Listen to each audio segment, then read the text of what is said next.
So I was going to do a funner video, because season 2 of The Orville is coming out on DVD, and I was going to do a recap of the season, or I was going to do a movie review for Rocket Man, because I just recently seen that movie.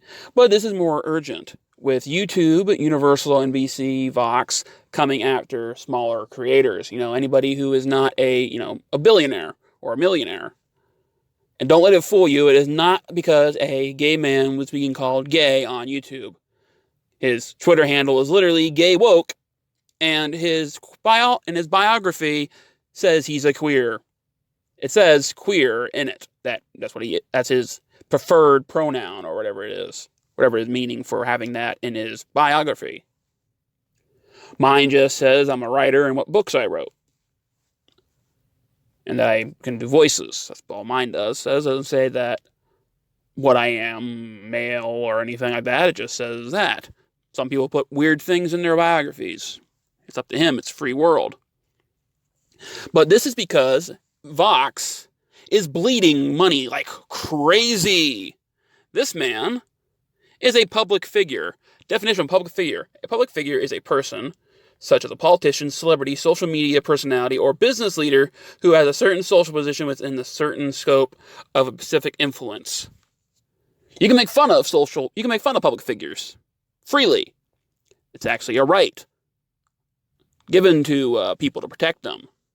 That's why satire is allowed. That is why things like the late night with Stephen Colbert or Jimmy Kimmel or Seth Rogen or whoever the hell the other morons are, I can't think of their names.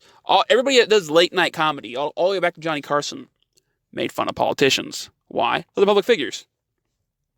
This man can make video after video claiming Tucker Carlson from Fox News is a white supremacist and a Nazi. Nothing happens to him. But yet someone calls him gay. What he calls himself. How he identifies himself. Something that the people on his side are constantly saying. You need to know my pronouns and call me by that. And yet, what does he do? When someone does call him by the pronouns that he chosen, he complains about them. Or that's what the first cover-up is. But in reality, it is because Vox is bleeding money. Even though they get donations from Universal, NBC, Disney, and the like, they are still bleeding money to the point where they can no longer pay people to write their articles for them, or new people. They say they're still hiring, but if you ever go to a place like Publix or Walmart and that, they have a sign up saying, we're hiring. But ever notice they never hire anybody? The signs are always in the window, we're hiring. That's just a cover-up they do. They're collecting resumes.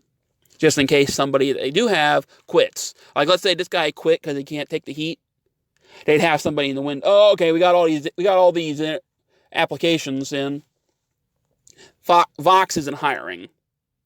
They're just using the freelance journalist.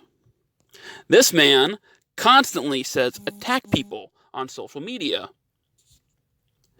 And nothing happens to him. Twitter still keeps him up. But yet, when someone does the same thing to him, he's constantly calling people Nazis and all this other kind of garbage like the rest of the people on his side do. But yet, when someone does the same thing to him, it's boo-hoo, apparently. This man is the face of Adpocalypse on YouTube. Remember Adpocalypse back when they were trying to tell people that your content isn't family friendly if you swore or something, even though it's PG-13 level? Or if you played a game which was rated mature or up, you could no longer allowed to have ads because it was no longer family friendly. That's why people are constantly beeping themselves when they're talking, because if you say fuck or something, you're demonetized. I'm not monetized. I am too small. I am a speck of sand on the beach that is the internet. So I can't get monetized anyway. So who gives a fuck if I swear? I just don't do it because that's not how intelligent people talk usually. You only swear when you're mad. This person is the Grim Reaper for YouTube. Because YouTube is not just going after Steven Crowder, the man that this guy was mad at, or said he was mad at.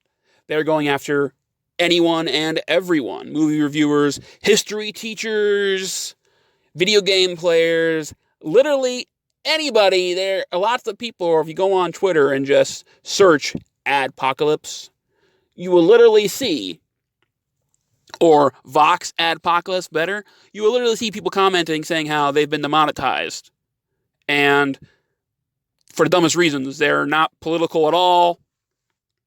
They're movie reviewers, or video game players, or board game players, or people that talk about playing cards, history teachers, people who just talk about local news, not even involving this a-hole.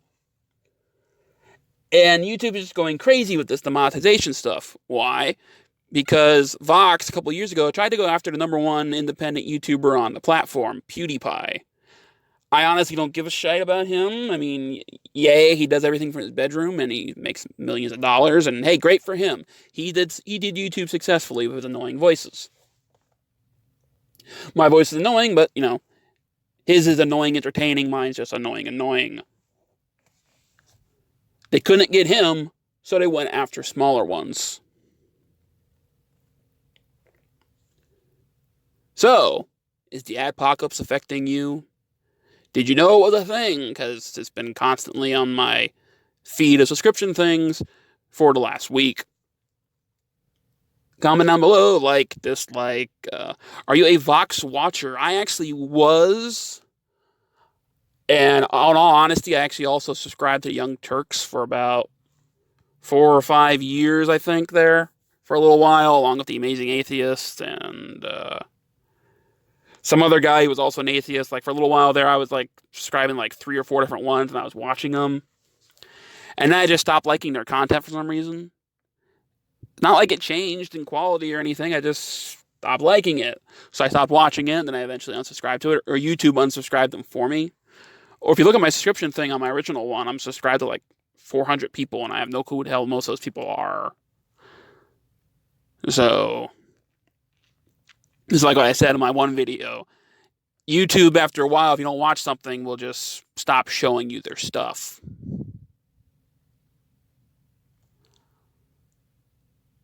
So up to that little side note, dislike, comment, subscribe, unsubscribe.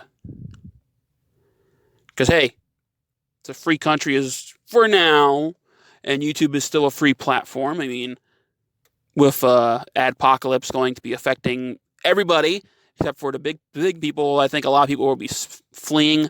I've seen a lot of people commenting about how they've started a BitChute now, that channel that was popular with the people who were, quote, alt-right, unquote, and how they were all starting to make channels over there, and Minds and Gab or whatever the hell the other websites are that they're using.